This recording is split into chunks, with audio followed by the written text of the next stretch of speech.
Well, hey Cameron, it's Thursday, so we're late a little bit again with Bible study. Our filming has gotten a little out of our normal routine this week. I think it was Robin or somebody had a medical appointment, so they just put our filming a little out of the normal routine this week. For Bible study this week, as I mentioned, I think last week, Morgan Foster sent in a question about the book of Ruth. And I thought that would be a great opportunity to read Ruth. Ruth is classified differently for Christians and for Jews. Jews lump it in as, I forget the term, but they look at it as a book of writing. There's 5 short books that they kind of categorize it in there with. Ecclesiastes, Song of Songs, Esther. And so it stands as one of the writings. For Christians, we generally associate it with one of our early histories. So we put it over here, kind of right after Judges, before Samuel. It's sometimes attributed that it's possible that Samuel wrote it.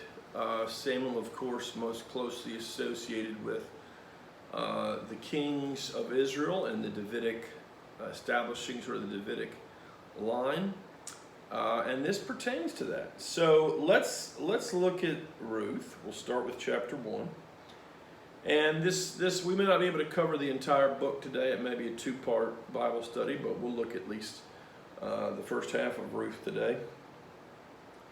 Now it came about in the days when the judges governed that there was a famine in the land.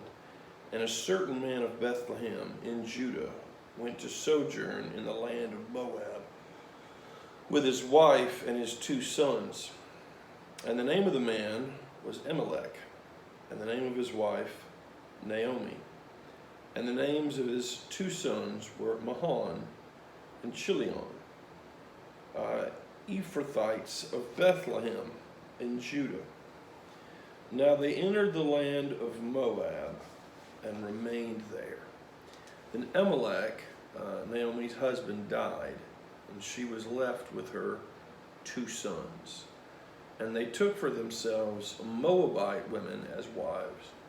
The name of one was Orpah, and the name of the other Ruth. And they lived there about 10 years. Now, just as an aside, where is Moab? That's a great question. Moab, as best we can tell, is similar in location to the nation of Jordan today, I think, and is kind of directly to the east, across the water, directly to the east of Israel. So not too far away. Then both Mahlon and Chilion died, and the woman was bereft of her 2 children and her husband. And then she arose with her daughters-in-law, that she might return to the land of Moab, that she might return from the land of Moab, for she had heard in the land of Moab that the Lord had visited his people in giving them food. So she departed from the place where she was, and her 2 daughters-in-law with her, and they went on the way to return to the land of Judah. And Naomi said to her 2 daughters-in-law, "Go return each of you to your mother's house.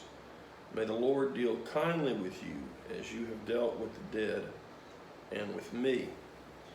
May the Lord grant that you may find rest each in the house of her husband." Then she kissed them and lifted up their voices and wept.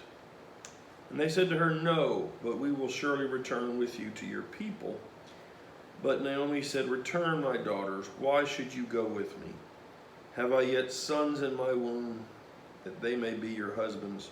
Return, my daughters, go, for I am too old to have a husband. If I said I have hope, if I should even have a husband tonight, and also bear sons, would you therefore wait until they were grown? Would you therefore refrain from marrying? No, my daughters, for it is harder for me than for you. For the hand of the Lord has gone forth against me. And they lifted up their voices and wept again. And Orpah kissed her mother-in-law, but Ruth clung to her. And she said, behold, your sister-in-law is gone, back to her people and her gods. Return after your sister-in-law. So Orpah leaves and goes back home to her people there in Moab. But Ruth said, do not urge me to leave you or turn back from following you. For where you go, I will go. And where you lodge, I will lodge. Your people shall be my people, and your God, my God. Where you die, I will die, and there will I be buried. Thus may the Lord do to me, and worse, if anything but death parts you and me. So Ruth makes a very serious obligation here to her mother-in-law. Even though her mother-in-law has sort of, directly told her, you need to go back to your people, you need to make a life for yourself, find a new husband. And Ruth is saying no. This is a very famous passage, of course, where it says, where you go, I will go. Where you lodge, I will lodge. Your people shall be my people, and your God, my God.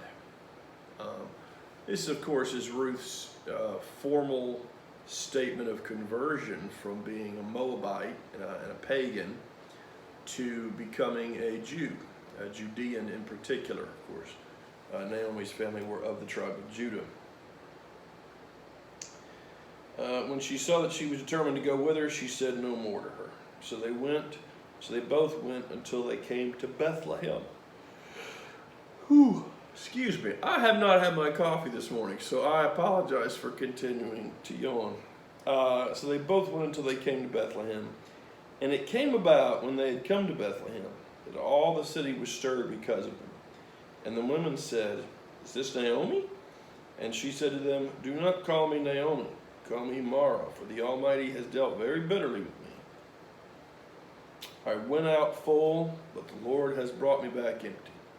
Why do you call me Naomi, since the Lord has witnessed against me, and the Almighty has afflicted me?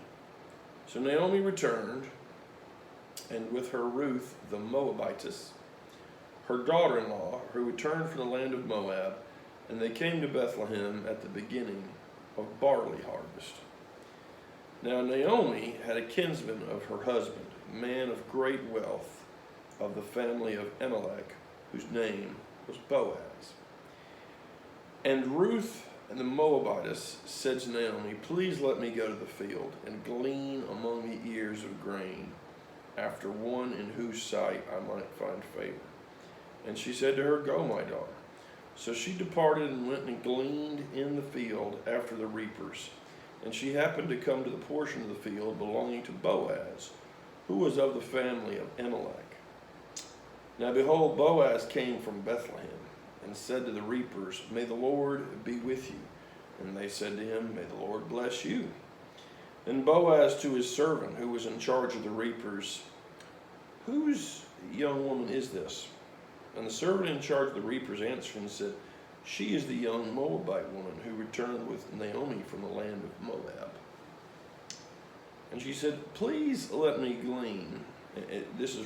She said, please let me glean and gather after the reapers among the sheaves. Thus she came and remained from the morning until now. She has been sitting in the house for a little while. And Boaz said to Ruth, listen carefully, my daughter. Do not go to glean in another field. Furthermore, do not go on from this one, but stay here with my maids. Let your eyes be on the field which they reap, and go after them. Indeed, I have commanded the servants not to touch you. When you are thirsty, go to the water jars and drink from what the servants draw. And she fell on her face, bowing to the ground, and said to him, Why have I found favor in your sight, that you should take notice of me, since I am a foreigner? And Boaz answered and said to her, All that you have done for your mother-in-law after the death of your husband has been fully reported to me, and how you left your father and your mother in the land of your birth, and came to a people that you did not know previously. May the Lord reward your work, and your wages be full from the Lord, the God of Israel, under whose wings you have come to seek refuge. Then she said, I have found favor in your sight, my Lord, for you have comforted me, and indeed have spoken kindly to your maidservant, though I am not like one of your maidservants. And in the mealtime, and at the mealtime, Boaz said to her, Come here, that you may eat of the bread and dip your piece of bread in the vinegar. So he sat beside the reapers, and he served her roasted grain, and she ate and was satisfied, and had some left. And when she arose to glean, Boaz commanded his servants, saying, Let her glean even among the sheaves, and do not insult her. And also you shall purposefully pull out for her some grain from the bundles, and leave it, that she may glean, and do not rebuke her. So she gleaned in the field until evening, and she beat out what she had gleaned, and it was about an ephah of barley. And she took it up and went into the city, and her mother-in-law saw that she had gleaned. So she also took it out and gave Naomi what she had left after she was satisfied. Her mother-in-law then said to her, Where did you glean today, and where did you work? May he who took notice of you be blessed. So she told her mother-in-law with whom she had worked, and said, The name of the man with whom I worked today is Boaz. And Naomi said to her daughter-in-law, May he be blessed of the Lord, who has not withdrawn his kindness to the living and to the dead. Again Naomi said to her, The man is our relative. He is one of our closest relatives. Then Ruth the Moabitess said, Furthermore, he said to me, You should stay close to my servants until they have finished all my harvest. And Naomi said to Ruth her daughter-in-law, It is good, my daughter, that you go out with his maids, lest others fall upon you in another field. So she stayed close by the maids of Boaz in order to glean until the end of the barley harvest and the wheat harvest, and she lived with her mother-in-law. So that ends chapter 2, and that's halfway through. So let's talk about what's going on. It's fairly self-explanatory. It's pretty straightforward, but it's a wonderful story. It came about in the day when the judges governed. So this is, the author is telling us this is before the kings of Israel, right? This is before David. And we're going to find out that Ruth becomes sort of David's great-grandmother. But it came about the days of judges that there was a famine in the land. And a certain man of Bethlehem in Judah went to sojourn in the land of Moab with his wife and his 2 sons. So there's a famine. Now this ought to be recognized. This is in Bethlehem. This is Bethlehem, the city of David. And so this is where David's ancestors live. These are all the tribe of Judah in and around Bethlehem. And so there was a famine, and this man of Judah sojourned to Moab because of the famine with his wife and his 2 sons. The name of the man was Elimelech, and the name of his wife Naomi. So Elimelech and Naomi strike out for Moab, and they have 2 sons, Mahlon and Chilion, Ephrathites of Bethlehem in Judah. Now they entered the land of Moab and stayed there. Then Elimelech, Naomi's husband, died, and she was left with her 2 sons. He just stayed there. They had kind of grown up there, And they took for themselves, they grew up there, took Moabite women as wives. And the name of one was Orpah, and the name of the other was Ruth. And they lived there about 10 years. So, they'd been there a while in Moab. Then Mahlon and Chilion also died, and the woman was bereft of her 2 children and her husband. So Naomi is all alone. And of course, her sons, children in the ancient world really were your retirement plan. There were, of course, no nursing homes or any Social Security or anything like that. The elderly lived with their children. Families were multi-generational. That was normal. Where else would the elderly go? They stayed there, and families lived together, kind of multi-generationally.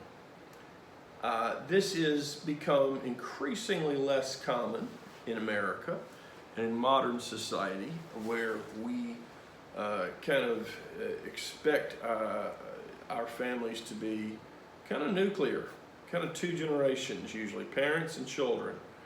The children then grow up and move out and start their own, and the parents are kind of left there in their own homes until they can't remain there anymore. That is not how it's been for years. I mean, that was not how humanity did things until this invention of the idea of a retirement facility or whatever.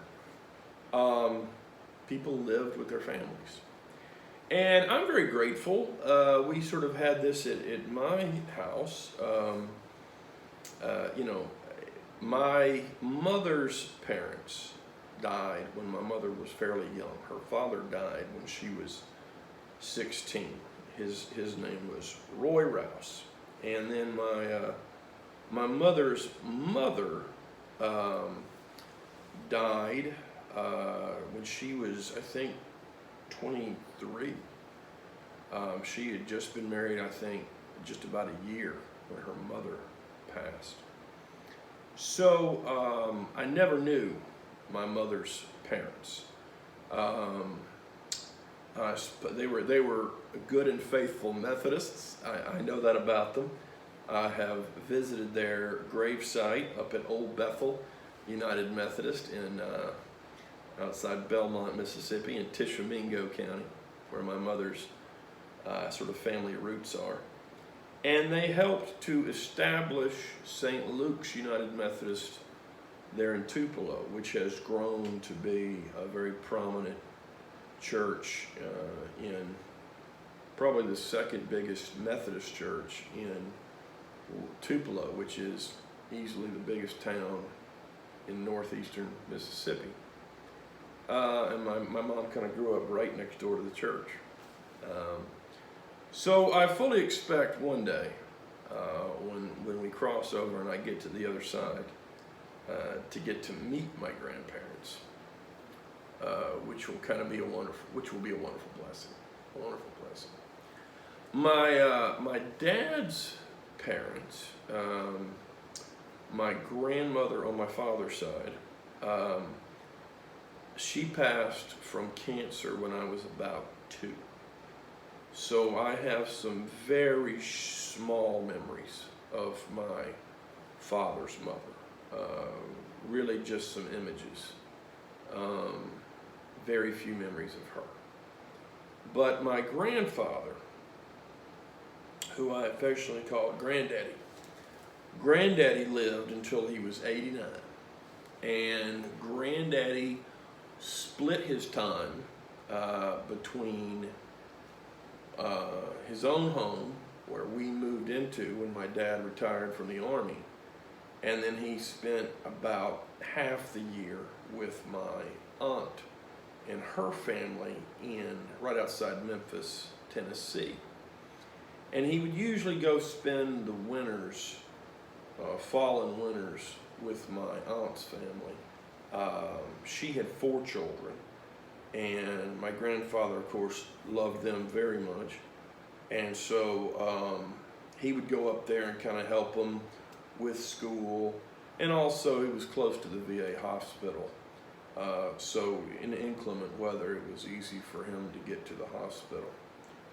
But in the spring and summer, when it was garden time, planting time, he would, of course, stay with us, which we loved, because, of course, in the summertime, we didn't have to go to school, and that meant I got to spend a lot of time with my granddaddy.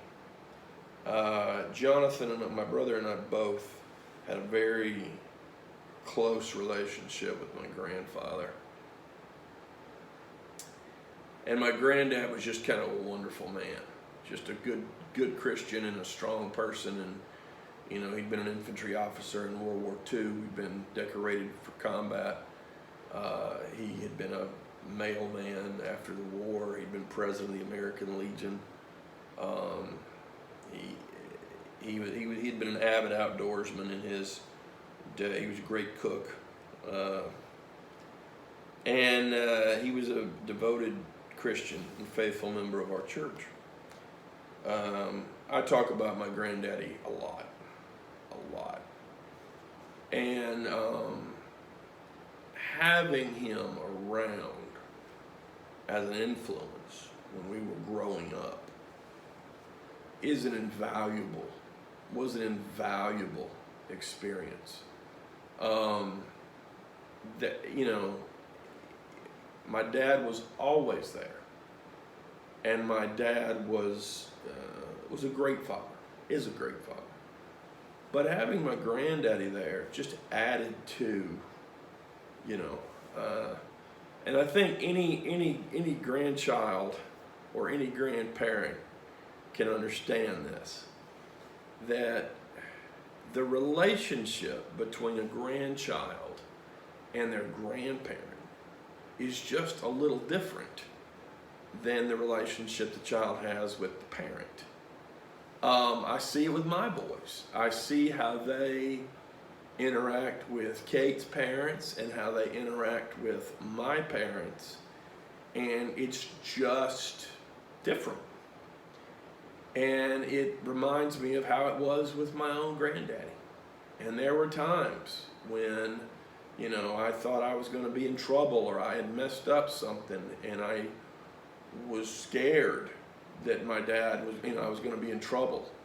And I could somehow talk to Granddaddy about it. And Granddaddy could just give me advice. And he was just kind of wonderful. So I relish that. I think I had a much better upbringing by being raised in that house that was multi-generational. By having my grandfather around, I learned things and saw things from a different perspective. And I don't think I would be the person that I am today by a long chalk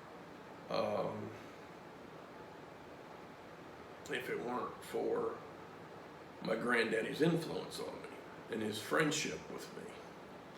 And it really was because, you know, he when, as I got older, his relationship to me changed in a good way, but he treated me more like an adult, and he supported my call to the ministry.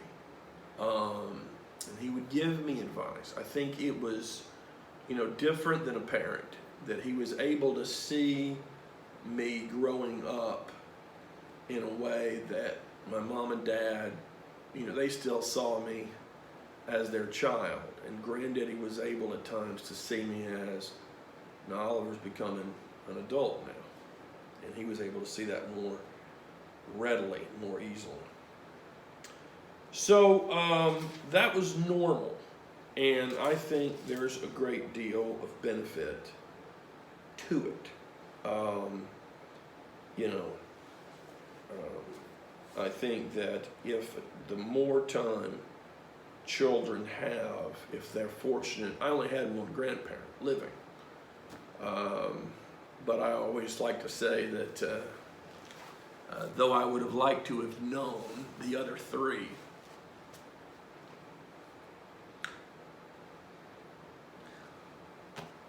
the one I had was so great that I didn't feel like I missed out on anything, you know. You know, and I also had some really great aunts and uncles, great aunts and great uncles who kind of filled in for the gap, you know. My mother's mother she came from a big family, and my mother's sister, my great aunt Corrine, who was my cousin Jake's grandmother, she just kind of took care of me. I mean, I'd go up and visit, and she would just, you know, she just treated us all the same. She'd make fried pies, and she'd make apple for Jake, and she'd make peach for me. And I think she kind of knew that, you know, her sister wasn't there, so I didn't have a grandmother, so she kind of stepped up in some ways, which was beautiful. My grandfather's twin sister, my Aunt Sitter, whose name was June, actually, but you know how these things go.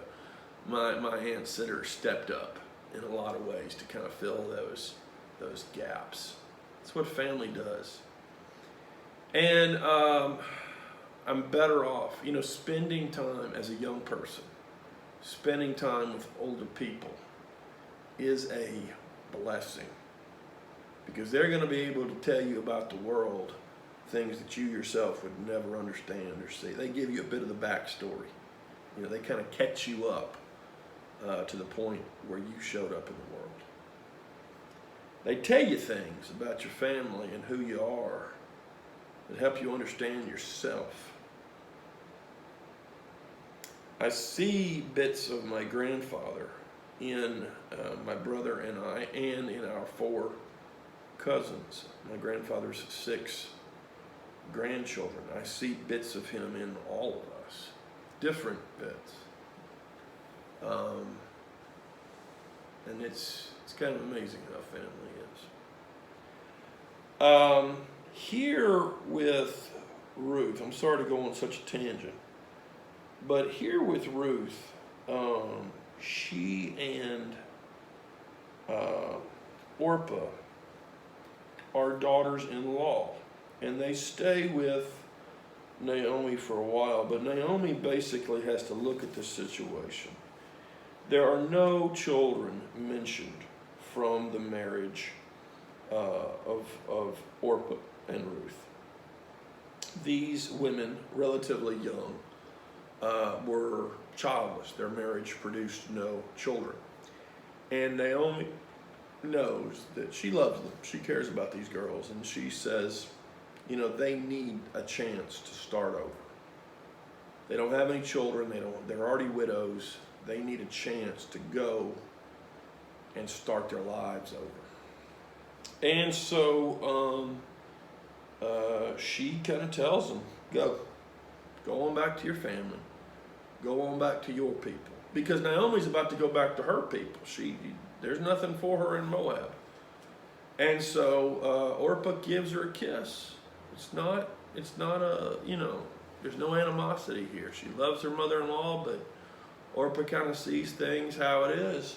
She lives in Realville. She needs to go on back to her family. Try to find a husband, have her own family. Try to move on to the next chapter of her life. That's the kind of rational thing to do. Ruth lives in Faithville,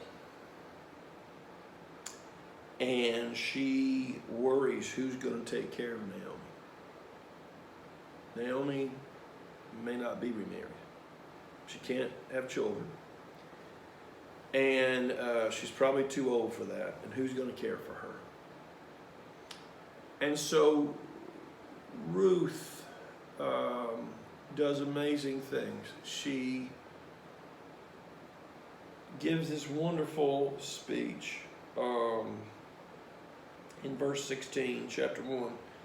Do not urge me to leave you or turn back from following you, for where you go, I will go, and where you lodge, I will lodge. And your people shall be my people, and your God, my God. Where you die, I will die, and there I will be buried. Thus may the Lord do to me and worse, if anything but death parts you and me. She converts. She ceases to be a Moabite, and the Moabites were pagans, and she becomes Jewish. And, you know, I don't think she does that out of a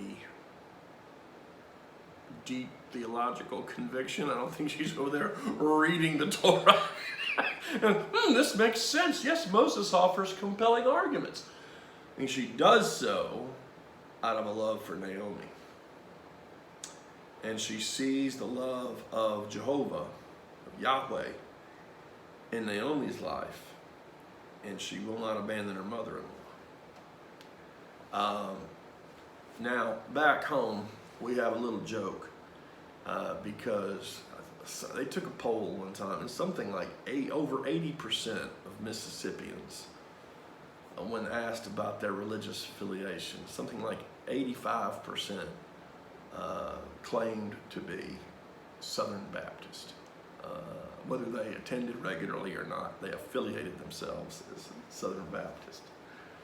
And the running joke is that we lose more good Methodists to the Baptists by marriage. You know, they marry a Baptist who's very committed to the Baptist faith, and they leave the Methodist church. and I would say that anecdotally that's true. It's far fewer the other way. Far fewer do we take from the Baptist than the Methodists end up going to the Baptist. But that, a little something to that. But a word about conversion. How do we go into the world and share with them the love of Christ in such a way that they want what we have and are willing to become what we are?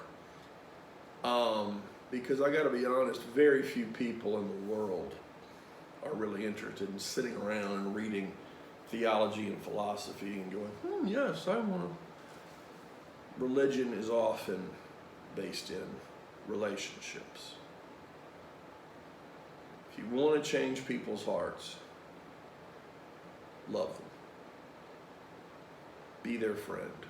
Earn their trust. Being a witness for Christianity and being an evangelist for Christ is not like being a salesman. You have to be a friend. You have to develop a real relationship with people. They have to really buy into your love and trust you. And if they can see God's love in you, and they can see that love from you, through you, to them, that's often the most compelling reason people are willing to give Christianity a chance. They may very well, and we hope that once you get them here, we can teach them all the theology and the biblical lessons. But what compels people, I think, is relationships for many people. And, these are in this story is two women. And I am not going to dare to postulate and say this is how women are. Women are 50% of the population. They're a diverse group. But I think many women, that idea of forming relationships is a big part of well, how do you choose a church? You know, well, where do the people you know and where do your friends go? You know, and is that healthy? I don't know. It's kind of the way it is. You know, we would, you know, I was trained theologically in a very formal school. We would love it if everybody picked their church based on, you know, the quality of the religious instruction, and does the pastor give faithful sermons, and are they teaching Orthodox Christianity, and are they offering discipleship opportunities that help us grow closer to Christ? You know, all those things. What's the real marks of success for a pastor? If you know, if my parishioners can say, well, while Reverend Box was there, I learned more about the Bible, or I felt, you know, that my understanding of God was greatly improved, I think, well, that's great. But the truth is, kind of like Ruth and Naomi here, that the reason a lot of people select their church and stay at their church is because that's where their friends and relationships are. And Methodists know how this is, but other Christians do too. If you've been in a church a while and that's where your friends are, and you get a pastor you're not crazy about, you can probably outlast that pastor. But you're not going to leave if your friends and relationships are still there. Which gives me an opportunity to say a word about our dear friends, Tom Sykes and Debbie Bowen. They are moving to North Carolina, and we are really going to miss them because we love Tom, we love Debbie, Craig. That family has meant so much to Cameron for so long. Y'all know I sort of have a kind of a special place in my heart for Miss Gertie. You know, when she used to come and she'd had her little walker, and James used to get on it when he was just a baby, and she would push him on her walker around the fellowship hall. And both of them, I think it was the highlight of the week for both of them. You know, Miss Gertie suffered so much with her back, and just to watch her light up and laugh as she pushed James around that fellowship hall, and how James, I mean, that's why he wanted to go to church. He wanted to go see Miss Gertie and ride on the chair. And when Miss Gertie passed, gosh, James cried so hard. And so did I. First Sunday here, first person to introduce himself was Tom Sykes. And Tom came out. And you know, most people, when they tell you about themselves, they usually give you their name and say, hi, I'm, you know, Tom Sykes. And then they'll talk about, you know, maybe they'll say, well, I am in this business. Or I live, you know, they'll tell you where they live. Tom said to me, this was how he identified himself. I'm Tom Sykes. Been a member of this church for over 40 years. And then he immediately started telling me how he converted and became a Christian, in all the ways that he loved Cameron and what Cameron had meant to him, and how he had tried to help all the preachers and serve at Cameron in different roles. Tom's whole identity was wrapped up in this church. And I didn't find out what he did for a living for, I think it was 30 more minutes before I could squeeze in that question. Tell me about your career. And Tom was an incredibly gifted businessman and an incredibly astute mechanic. and rebuilt engines and did all kind of high performance stuff like race car engines, and owned real estate and had kind of an amazing career. None of that came up before he wanted to tell me about Cameron and his life here at Cameron and his life with Jesus Christ. So I talked to Debbie this week, and we both shed a few tears over that phone, and we prayed. If y'all are watching this, Debbie and Craig and Tom, we love y'all. I hope you'll get to come back to visit. The doors of these churches are always open to y'all, because this will always be your home in a lot of ways. But y'all, kind of embody that idea that y'all were kind of pillars of the church, glue that kind of holds the place together. And Debbie made it so easy. You'd be Palm Sunday or poinsettias or Easter lilies or anything, and she would come up. How many you want? How many you need? And she'd just take care of it. Take care of it. Gonna miss y'all, and we love you, and we want to thank you for your decades of service to this church and to God through this church. I think when people think of Cameron, they think of your family. And it's those relationships, that we have with people like Tom and Debbie and Craig that hold the church together. It's what Naomi and Ruth have. So they both went back to Bethlehem.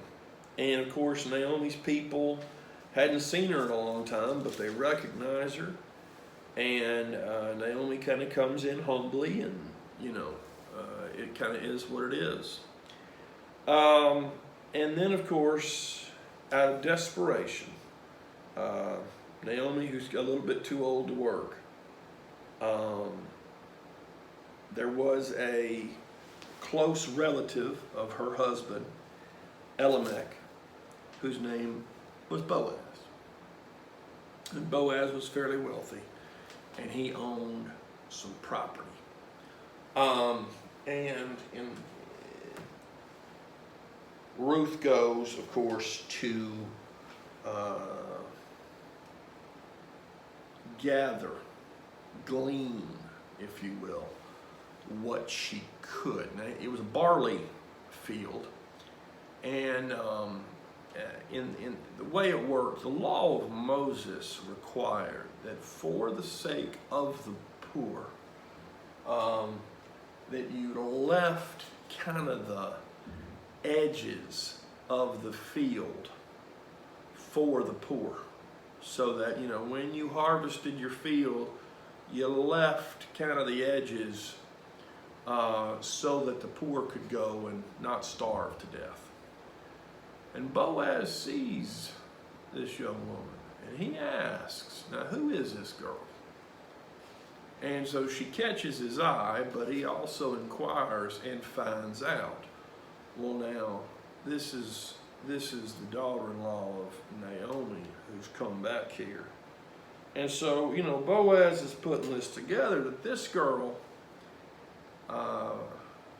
is very kind. She's taking care of his relative, Naomi. I don't know how close he and Elimelech were. Probably not brothers, but maybe first cousins, maybe. And so, he cares about Naomi's welfare. That's his family. And he sees this girl, and he understands the situation. She was married to Naomi's son, but she's Moabite. She didn't have to come back. She's not under obligated to take care of Naomi. She could have stayed in Moab with her own people. But rather, this girl has come back here, converted, and is trying to make a go of it. No longer a daughter-in-law to Naomi, but a daughter. And isn't that the way of it sometimes? Family is kind of what we make of it. So Boaz talks to his servants and leave a little extra for her. And he also watches out for her safety. You know, these young women out there in a big field, these field hands had a tendency to kind of take advantage sometimes. So he makes sure that his employees keep an eye on things, that the young women who are associated with Boaz's household kind of take care of her, and that she goes with them, and that she stays on his property and doesn't wander off where he can't monitor things. And he respects what she's doing, and out of that respect comes his provision, that he's going to take care of her. And I think out of that respect and provision, we will see care and love develop. Notice that nowhere in these first two chapters, as they are introducing any of these characters, Naomi, Orpah, Ruth, Boaz, no description of their physical appearance is in these first two chapters. It does not say that, oh, Ruth was fair and beautiful. Doesn't say that. Doesn't say it. Doesn't say that, you know, Boaz thought he was just struck and it was love at first. Doesn't say that. That what may very well develop into love and certainly attraction is rooted in respect and admiration. Wonderful way to base a relationship. And so maybe that gives us pause, and I'd like to end here on that thought. In our society, so much of what we talk about in terms of, you know, relationships and dating and attraction and all that is based on looks rather than the content of a person's character. And so I'd like to posit this as I've been thinking in these weeks about how our nation seems to have struggled with remembering the lessons of Dr. King. Now, Dr. King, like most heroes, was probably not perfect. And there's some evidence that he, you know, was far from perfect. That doesn't take away from what Dr. King did accomplish.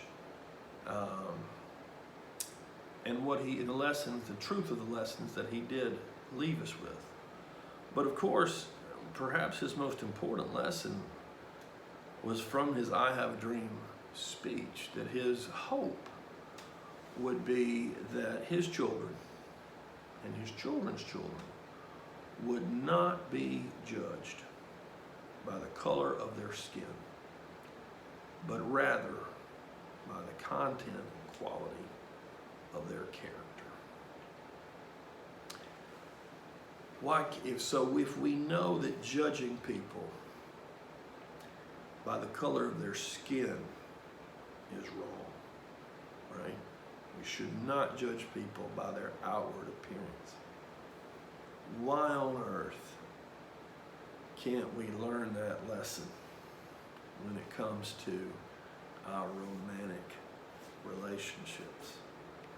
Seems that we let the outward appearance overrun all our good judgment when it comes to who we choose to date and who we choose to marry.